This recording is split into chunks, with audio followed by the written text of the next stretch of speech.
자, 여러분 안녕하세요. 초절 검정고시 국어 과목의 해설 강의를 맡은 조성훈 선생입니다.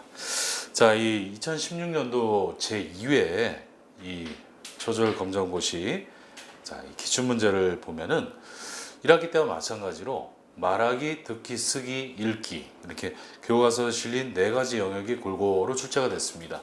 그리고 문제 유형도 거의 비슷하게 출제가 됐습니다. 자, 하지만 교과서 지문 같은 경우는 이제 새로 개편된 교과서 지문이 많이 들어갔습니다. 그래서 특히나 이 시 같은 작품, 그 다음에 이 기행문 같은 경우는 완전히 새로운 교과서에 반영된 내용이 출제가 됐습니다. 그래서 앞으로 더욱더 이제 새로운 교과서 내용이 많이 반영될 것이라고 이렇게 추측이 됩니다. 그래서 여러분 앞으로 이 초절 검정고시를 준비하실 때는 예전에 나온 교재 말고 가장 최근에 나온 교재로 준비하셔야지만 이 당황함을 갖다가 극복하실 수 있습니다. 아주 익숙한 작품들을 토대로 해가지고 문제를 쉽게 푸실 수 있을 거라고 그렇게 생각이 됩니다.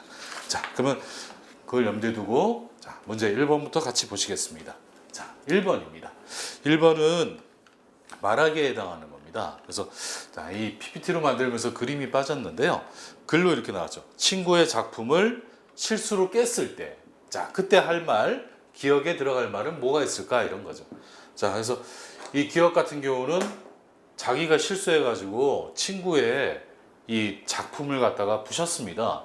그럼 친구한테 뭐라고 얘기해야 됩니까? 당연히 미안하다고 얘기해야 되죠. 그죠? 진심으로 사죄의 말을 표현해야 됩니다. 자, 그럼 거기에 해당하는 거 골라보겠습니다. 자, 1번 생일 축하해.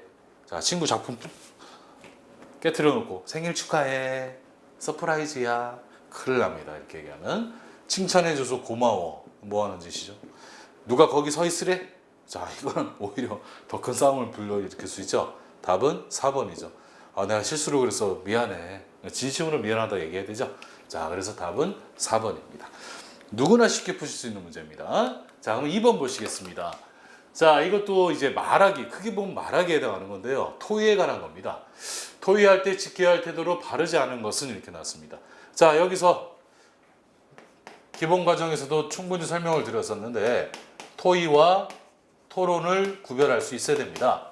그래서 토의는 뭐냐 하면은 공동의 관심사에 대해서 여러 사람의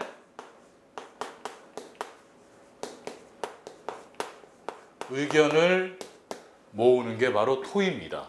그래서 무엇에 대해서 찬성한다, 반대한다가 안 나옵니다. 자, 그리고 이거는 결과물이 나옵니다. 자, 하지만 토론은 어떤 문제, 어떤 주제에 대해서 찬성과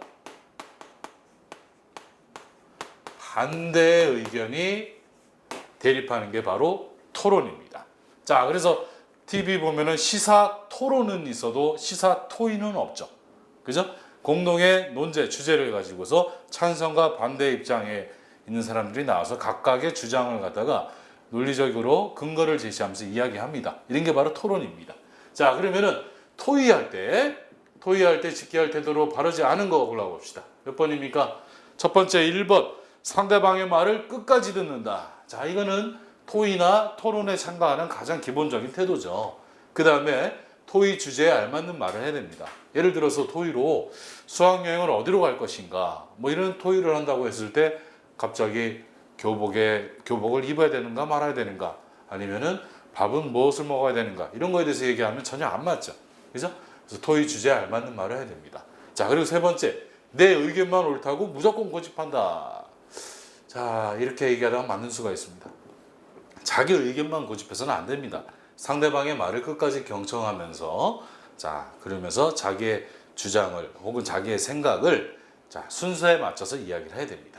그리고 네 번째, 신뢰성 있는 근거 자료를 활용한다. 이것도 가장 중요한 원칙 중에 하나죠. 그죠? 그래서 상대방이 충분히 공감할 수 있는 그런 적절한 근거를 제시해야 됩니다. 자, 이렇게 봤을 때 토의할 때 지켜야 할 태도로 바르지 않은 것은 3번입니다. 자, 이것도 쉽게 답을 찾을 수 있습니다. 자, 그러면은 이제 3번 보시겠습니다. 자, 이거는 쓰기에 해당하는 겁니다. 속담에 대해서 나왔습니다. 자, 기억에 들어갈 속담으로 알맞는 것은 이런 문제인데요. 자, 이 보기를 보니까 우리 속담에 뭐라는 말이 있다. 쉬운 일이라도 협력하면은 훨씬 더 쉽다. 자, 이거 뜻을 가진 말 한번 찾아봅시다. 1번. 백직장도 맞들면 낫다. 자, 백직장은 아주 얇은 종이죠. 넓고 얇은 종입니다. 이 넓고 얇아서 가볍지만 이것도 힘을 합쳐서 같이 들면 좋다. 이런 이야기죠. 그래서 답은 1번입니다. 하나를 보고 열을 한다.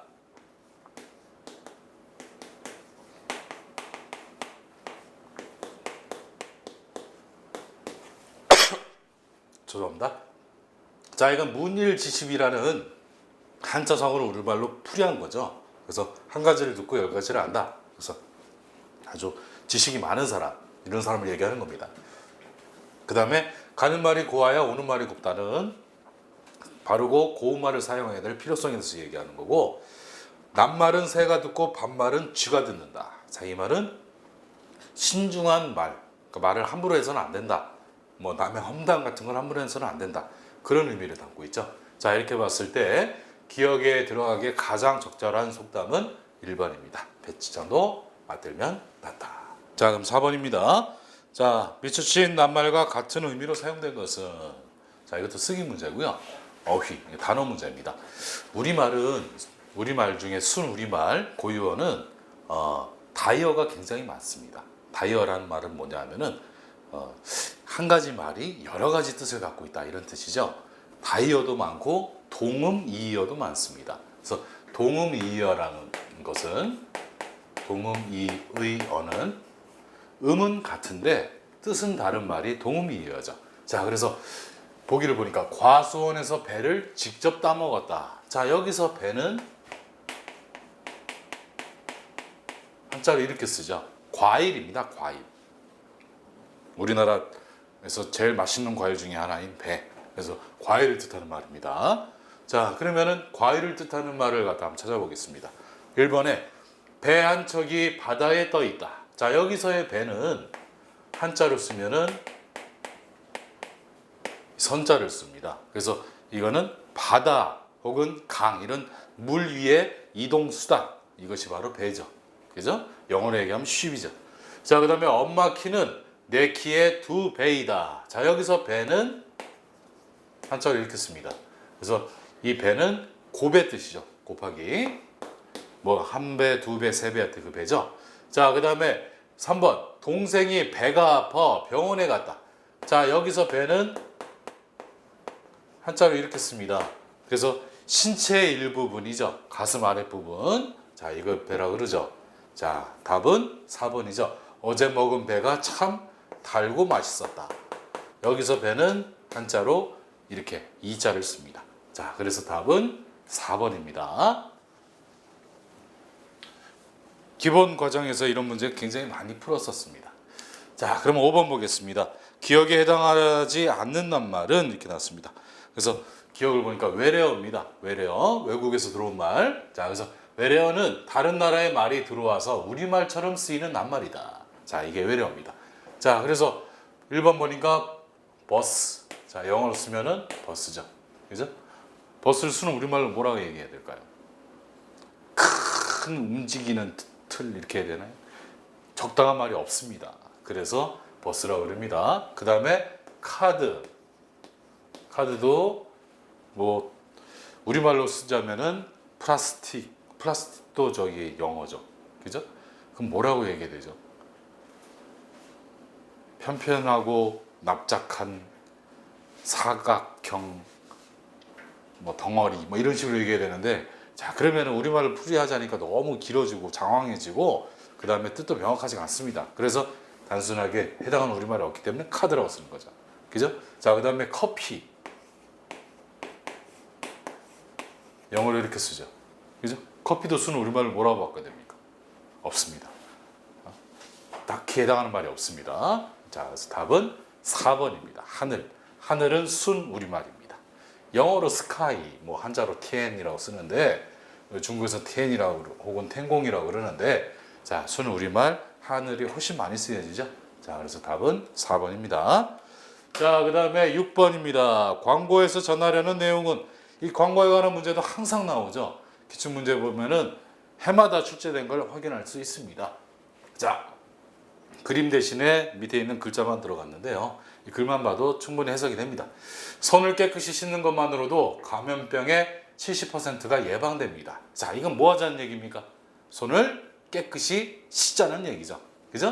자, 그래서 다음 광고에서 전하려는 가장 중심 내용은 2번 손을 깨끗이 씻자였습니다. 아시겠습니까? 자, 그러면 이제 7번으로 넘어가겠습니다. 7번 기억에 들어갈 내용으로 알맞는 것은 이렇게 나왔습니다. 자, 주정을 보니까 자연을 보호하자 이렇게 나왔습니다. 그리고 근거를 두 가지를 제시했습니다. 첫 번째, 자연은 한번 파괴되면 복원하기가 어렵다. 그리고 기억인데, 자, 기억에는 어떤 게 들어가야 되겠습니까? 자연을 보호하자의 근거가 되는 내용이 들어가야 되죠. 보겠습니다. 훼손된 자연은 되살리기 쉽다. 맞습니까? 아니죠. 무리한 자연 개발은 생태계를 보호합니까? 파괴하죠. 자, 그래서 이건 반대로 썼죠. 되살리기 어렵다가 맞고, 보호한다가 아니고 파괴한다죠. 자연은 우리 후손에게 물려줄 삶의 터전이다. 자, 3번이 맞는 말입니다. 4번에 자연이 파괴되면 사람의 생활 환경이 더 안 좋아진다죠. 자연이 다 파괴돼서 쓰레기 더미에 살면 좋습니까? 아니죠. 자, 그래서 답은 3번입니다. 아시겠습니까? 자, 그러면 이제 넘겨서 8번을 보시겠습니다. 8번과 9번은 지문을 읽고 문제를 푸시는 겁니다. 자, 그러면 8번, 9번 지문 보겠습니다. 자, 식초는 동서양을 막론하고 오래전부터 이어온 발효식품으로 조미료 및 방부제로 사용되고 있다. 식초는 곡물이나 과일의 누룩이라는 곰팡이를 번식시켜서 만든다. 곡물과 과일에 있는 효모가 자라서 알코올을 만들고 이 알코올에서 식초균이 자라면서 식초가 되는 것이다. 식초를 만들기 위해서는 오랜 숙성 기간이 필요하다. 이렇게 나왔는데, 자, 이 식초는부터 이따까지는 식초의 정의를 내리고 있습니다. 그 다음에 식초는 뭐 곡물이나 과일에 누룩이라는 곰팡이를 번식시켜 만든다. 그래서 이거는 만드는 방법을 설명하고 있습니다. 그리고 여기서부터는 식초를 만드는 뭡니까? 과정이죠. 그래서 식초를 만들기 위해서는 오랜 숙성 기간이 필요하다. 자, 이것은 이 필요한 점에 대해서 다시 한번 일깨워주겠습니다. 그래서 이거는 뭐 과정 안에 이 부연 설명에 해당하겠습니다. 부연, 덧붙이다 이런 말이죠. 자, 그러면은 이걸 토대로 해서 같이 문제를 보시겠습니다. 8번부터 보시겠습니다. 윗글에 나타난 식초에 대한 설명으로 옳지 않은 것은, 자, 이거는 본문에서 하나하나 지어나가면 됩니다. 자, 오래전부터 이어온 발효식품이다. 맞죠? 본문에 설명이 나왔죠? 조미료 및 방부제로 사용되고 있다도 본문에 나왔습니다. 3번에 만드는데 숙성기간은 필요가 없다 그랬는데, 자, 앞에 맨 마지막에 뭐라 그랬습니까? 식초를 만들기 위해서는 오랜 숙성기간이 필요하다라고 그랬죠. 그죠? 자, 그래서 답은 3번이죠. 그 다음에 누룩이라는 곰팡이를 번식시켜 만듭니다. 자, 그리고 기억의 뜻을 알기 위해서 다음의 사전에서 찾아야 할 낱말은 이렇게 나왔습니다. 자, 기억이 만들고인데요. 만들고를 찾으려면은 만들고를 찾으면은 사전에 없습니다. 기본형을 찾아야 되죠. 자, 그러면은 기본형이 뭡니까? 기본형은 만들다죠. 나머지 만들고, 만들면, 만들어는 이 기본형이 활용한 거, 변한 거죠. 자, 그래서 답은 3번입니다. 이게 지금 1, 2, 3, 4가 잘못 나왔네요. 자, 답은 3번입니다. 여기서 3번, 자, 이 표기상으로, 이 시험 문제상으로는 2번이죠. 그죠? 1, 2, 3, 4. 이 지금 순서가 잘못됐습니다. 죄송합니다. 자, 그래서 답은 만들다입니다. 만들다. 자, 그 다음에 10번. 컴퓨터로 온라인 글쓰기를 할 때 지켜야 할 예절로 바른 것은 이렇게 나왔습니다. 자, 이런 것도 이제 새로 바뀐 교과서, 2007년 이후부터 개정된 교과서에는 이런 컴퓨터 예절에 대해서도 많이 나왔습니다. 자, 컴퓨터를 온라인 글쓰기를 할 때 지켜야 할 예절로 바른 것은 상대방을 존중하면서 글을 써야 되죠. 그죠? 비록 모르는 사람이지만 함부로 하지 않습니다. 자, 그래서 존중하는 글을 쓴다. 1번이 맞습니다. 2번에 정확하지 않은 내용도 무조건 쓰면 안 되죠. 그죠? 정확한 내용 혹은 출처가 분명한 내용을 써야 됩니다. 그리고 다른 사람을 이유 없이 비난하는 글을 쓰면 혼납니다. 그리고 인터넷에 글을 허락 없이 내 것처럼 그대로 쓰면은 표절이라고 합니다. 자, 그래서 답은 1번입니다. 자, 그럼 넘겨보겠습니다. 이제 11번부터 12번까지 또 지문 하나를 읽고 문제를 푸는 겁니다. 자, 그래서 이 아라비안 나이트라는 그런 글에 자, 이 한 대목입니다. 어느 날 알라딘이 친구들과 시장에서 놀고 있을 때였습니다. 알라딘에게 한 낯선 사람이 다가왔습니다. 그는 알라딘을 덥석 끌어안으며 말하였습니다. 네가 알라딘이지? 나는 네 삼촌이란다. 못 본 사이에 많이 컸구나. 알라딘은 자신에게 삼촌이 있다는 말을 들어본 적이 없었기 때문에 어리둥절하였습니다. 삼촌은 알라딘에게 더 멋진 곳을 구경시켜 주겠다며 이튿날 다시 만나고자 했습니다. 전혀 모르는 사람이 나타나서 삼촌이래요. 자, 그럼 보겠습니다. 윗글의 공간적 배경은 어디입니까? 알라딘이 어디서 놀고 있었습니까? 자, 시장에서 놀고 있다 그랬죠? 그죠? 그래서 답은 1번이죠. 자, 그러면은 12번. 알라딘이 어리둥절한 까닭은 뭐 때문입니까? 삼촌이 선물을 주어서? 모르는 아이가 함께 놀자고 해서? 친구가 알라딘을 껴안아서? 답은 4번이죠. 그죠? 전혀 들어본 적도 없는 삼촌이 나타나서 내가 삼촌이다 이렇게 얘기하니까 깜짝 놀랐죠. 자, 그래서 답은 4번입니다. 자, 그 다음에 13번. 이것도 이제 낱말, 이 단어의 뜻을 물어보는 문제입니다. 밑주신 낱말의 뜻으로 옳은 것은 이렇게 나왔습니다. 자, 본문 한번 읽어보겠습니다. 우리나라의 남극 탐험은 1978년 크릴새우를 시험 삼아 잡으면서 시작되었지만 본격적인 탐험은 1985년에 시작되었다. 이듬해, 자, 그러니까 85년에 이듬해라는 것은 다음 해라는 얘기죠. 그죠? 다음 해인 1986년에 우리나라는 세계에서 33번째로 남극조약에 가입하였다. 자, 그래서 답은 3번이죠. 다음 해. 자, 그럼 또 14번 보겠습니다. 문장의 호응관계입니다. 호응관계가 옳지 않은 것은, 자, 그는 거짓됨이 전혀 없다 할 때 전혀라는 말이 나오면은 뒤에는 부정적인 말이 나와야 됩니다. 그래서 전혀 없다 맞습니다. 나는 딸기를 별로 좋아한다. 자, 이상하죠? 그죠? 별로라는 말이 나오면은 뒤에는 반드시 부정적인 말, 뭐뭐 하지 않다 혹은 못하다 이런 말이 들어가야 됩니다. 자, 이렇게 봤을 때 답은 2번이죠. 그러니까 별로 좋아하지 않는다는 말이 되는데 별로 좋아한다는 안 됩니다. 뭐 아주 좋아한다, 매우 좋아한다 이건 말이 되고요. 자, 그래서 답은 2번. 오빠는 동생보다 키가 더 크고 그것은 결코 위험한 행동이 아니다 이렇게 얘기했습니다. 결코라는 말도 아니다 라는 말이 나와야 됩니다. 자, 그다음 보다라는 말이 나오면은 더 뭐 이런 말이 들어가야 됩니다. 자, 그래서 답은 2번입니다. 자, 그러면은 이제 15번, 16번. 자, 이 김건 선생님의 나의 소원이란 글을 보겠습니다. 내 소원이 무엇이냐 하고 하느님이 물으시면 나는 서슴지 않고 내 소원은 대한독립이요 하고 대답할 것입니다. 그 다음 소원은 무엇이냐 하면은 나는 또 우리나라의 독립이요 할 것이요. 또 그 다음 소원이 무엇이냐 하는 세 번째 물음에도 나는 더욱 소리를 높여서 나의 소원은 우리나라 대한의 완전한 자주 독립이요 하고 대답할 것입니다. 이렇게 나왔습니다. 이 나의 소원의 맨 앞부분인데요. 자, 일단은 반복법이 사용됐고요. 그 다음에 인용법, 그 다음에 물어봤으니까 서리법이 사용됐고 점점 내용이 길어지니까 점층법이 사용됐습니다. 앞부분에서. 자, 그래서 15번 보겠습니다. 윗글에서 글쓴이가 원하는 것은, 자, 글쓴이가 계속 반복해서 원하는 건 뭡니까? 여행을 많이 하는 거였습니까? 오래 사는 거였습니까? 화목한 가정을 이루는 거였습니까? 글쓴이가 가장 반복한 것은 우리나라가 완전히 자주 독립하는 거였죠. 그죠? 자, 그래서 답은 4번입니다. 자, 그 다음에 16번. 문장의 종류가 기억과 같은 것은, 기억. 내 소원이 무엇이냐 이렇게 물어봤으니까 물음표가 나왔습니다. 그래서 이거는 서리법이라고 합니다.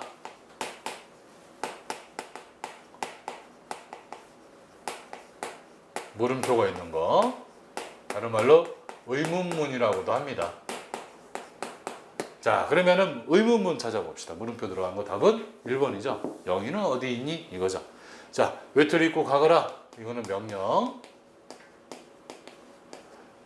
자, 도서관에 다녀오겠습니다. 이거는 평사용 문장이라고 합니다. 그 다음에 이 뭐 높임법이 사용됐고요. 그래, 꽃이 참 아름답구나. 이거는 영탄 혹은 감탄이라고 그러죠. 그죠? 자, 그래서 문장의 종류가 기억과 같은 것은 1번이었습니다. 자, 그 다음에 17번하고 18번. 다음 글을 읽고 물음에 답하시오 그랬는데, 자, 이 글은 여행 갔다 온 일을 갖다가 기록한 기행문입니다. 기행문은 여정, 견문, 감상, 이 세 가지를 갖다 다 갖춰야 되죠. 자, 그래서 여정은 여행의 과정, 여행의 경로입니다. 그 다음에 견문은 여행지에서 보고 들은 것, 그 다음에 감상은 느낀 겁니다. 자, 그럼 보겠습니다. 정오 무렵 탕금대를 돌아보고 12대를 갔다. 자, 이 충청북도 충주에 아주 유명한 명승지 중에 하나인데요. 임진왜란 때 신립장군이 일본군과 크게 싸웠던 격전지입니다. 자, 그래서 정오 무렵에 탕금대를 돌아보고 12대로 갔다. 이거는 여정에 나오는 거죠. 12대는 바위 절벽으로 신립장군이 임진왜란 중에 12번이나 오르내렸다는 이야기가 전해오고 있다. 이것도 견문입니다. 그러니까 12번 맞아서 12대가 아니고 왔다 갔다 12번에서 12대입니다. 이렇게 가파르고 위험한 곳을 위급했던 전쟁 중에 어떻게 오르내렸을까 싶다. 이제 이건 뭐에 해당합니까? 감상에 해당하죠. 12대에서 충주시내로 가는 길에는 사과나무가 많이 심겨 있었다. 자, 이것도 본거 견문이죠. 충주 시내로 들어서니 시내 도로에 사과가 주렁주렁 열려있는 모습이 인상적이었다. 이것도 감상이죠. 자, 그 다음에 충주 시내로 들어섰다. 이거는 여정에 나오는 겁니다. 자, 그럼 보겠습니다. 윗글에서 글쓴이가 들린 곳의 순서는 이렇게 나왔는데, 맨 처음에 어디로 갔다 그랬습니까? 탕금대 갔다가, 그 다음에 12대 갔다가 충주 시내로 갔다 그랬죠. 자, 그래서 17번에 다음 몇 번입니까? 2번이죠. 자, 그 다음에 18, 기행문을 쓰는 방법으로 적절하지 않은 것은, 자, 여행에 대한 생각이나 느낌도 쓴다, 함께 쓴다. 이게 견문, 감상에 해당하는 거죠. 여행한 시간이나 장소가 잘 나타나게 쓴다. 이거는 여정이죠. 여행하지 않은 장소는 거짓으로 꾸며 쓴다. 이렇게 되면 소설이 되는 거죠, 이거. 그죠? 가짜로 쓰면 안 됩니다. 왜? 기행문도 크게 봤을 때 수필입니다. 수필은 자기가 경험한 걸 갖다 쓰는 거죠. 자, 그래서 답은 3번. 여행을 하며 보고 들은 내용을 바탕으로 쓴다. 이거는 견문에 해당하는 겁니다. 자, 그래서 18번의 답은 3번입니다. 자, 그 다음에 마지막으로 19번에서 20번 시가 나왔습니다. 동시 함께 쓰는 우산. 그래서 박방이라는 시인이 쓰신 건데 이름이 어렵습니다. 박방이. 친구와 나눠 쓴 우산. 자, 핵심 소재는 우산이죠. 우산 밖 반은 비 맞고 우산 속 반은 안 맞고 비 안 맞은 반 때문에 더 따스해진 반 때문에 빚어진 반도 따뜻하고 시린 반도 훈훈하고. 자, 그래서 이 시를 보면은 어떤 느낌이 떠올립니까? 친구랑 같이 우산을 쓰고 가는데 우산 한 개를 둘이 쓰다 보니까 반은 졌습니다. 하지만 친구와 같이 간다, 친구를 도와준다 이런 생각이 되니까 마음이 따뜻해진다 이런 이야기죠. 자, 이렇게 봤을 때 비 오는 모습이 나오죠. 그 다음에 교실에서 시험을 보는 모습은 전혀 안 나오죠. 이 시에서는 비를 맞아 반쯤 젖은 모습 나오고 친구와 함께 우산 쓴 모습 나옵니다. 자, 그래서 답은 2번입니다. 자, 그러면은 20번 위와 같은 글에 대한 설명으로 알맞은 것은 이렇게 나왔습니다. 글의 종류가 시, 동시였습니다. 자, 연극을 하기 위해서 쓴 글은 뭡니까? 이거는 희곡이라고 그러죠. 주장하기 위해서 근거를 들어 쓴 글은 논설문. 운율을 살려 생각이라는 느낌을 함축적으로 쓴 글은 바로 시 혹은 동시. 새로운 내용을 알려주기 위해서 자세히 설명하여 쓴 글은 설명문입니다. 근데 앞에 글은 시였었죠. 그죠? 자, 그래서 답은 3번입니다. 시, 동시였습니다. 자, 이상으로 20문제를 같이 풀어봤습니다. 자, 이 뭐 난이도나 이런 게 예전하고 큰 차이가 없었습니다. 지문이 약간 이제 새로운 교과서 내용이 좀 들어갔지만 전체적으로 문제의 유형이나 난이도는 크게 달라진 게 없기 때문에 자, 한두 번 정도 교과서 내용을 갖다가 읽어보신 분은 충분히 쉽게 푸실 수 있지 않을까 이렇게 생각이 듭니다. 자, 그래서 아무쪼록 다시 한번 확인해 보시고 아무쪼록 좋은 결과 있으시길 바라겠습니다. 수고하셨습니다. 감사합니다.